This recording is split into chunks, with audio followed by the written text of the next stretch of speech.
Vivo சைட்லேருந்து வந்து பார்த்தீங்கன்னா அண்டர் 25Kக்குள்ள அப்படின்னு சொல்லி பார்க்கும்போது விவோவோட T3 அல்ட்ரா வந்து இருந்துச்சு. ஆனால் இப்போ அதோடைய சக்ஸஸரான விவோ T4 அல்ட்ரா வந்து ஜூன் 11ஆம் தேதி லான்ச் ஆக போகுது அப்படின்னு சொல்லிட்டு டீசர்லாம் வந்து போட ஆரம்பிச்சிட்டாங்க. இதில் ஹைலைட்டாக என்ன சொல்லியிருக்காங்க அப்படின்னு சொல்லி கேட்டிங்கன்னா, அவங்க பெரிஸ்கோபிக் சென்சார் வந்து யூஸ் பண்ணியிருக்காங்க. 3Xக்கான பெரிஸ்கோபிக் சென்சார் வந்து யூஸ் பண்ணியிருக்காங்க. அதுக்கு அடுத்தது அல்ட்ரா வைட் அதே 8 மெகா பிக்சல், அதை அட்லீஸ்ட் அவங்க ஒரு 13 மெகா பிக்சலுக்கு மாற்றினாங்கன்னா நல்லாயிருக்கும். அது மட்டும் இல்லாமல் வந்து பார்த்தீங்கன்னா ப்ராசர் வைஸும் வந்து பார்த்தீங்கன்னா பெரிய டிஃபரன்ஸ் இருக்கும்.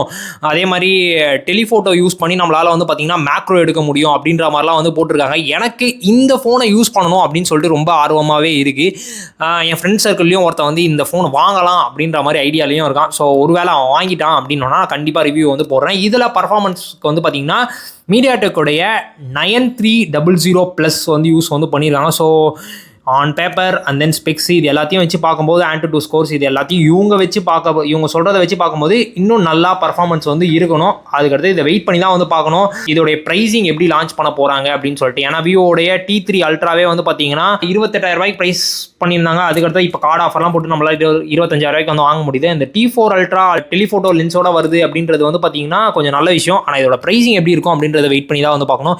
இந்த ஃபோனுக்கு நீங்கள் ஆவலாக இருக்கீங்களா இல்லையா அப்படின்றத மறக்காம கீழே கமெண்ட்ஸில் சொல்லுங்கள்.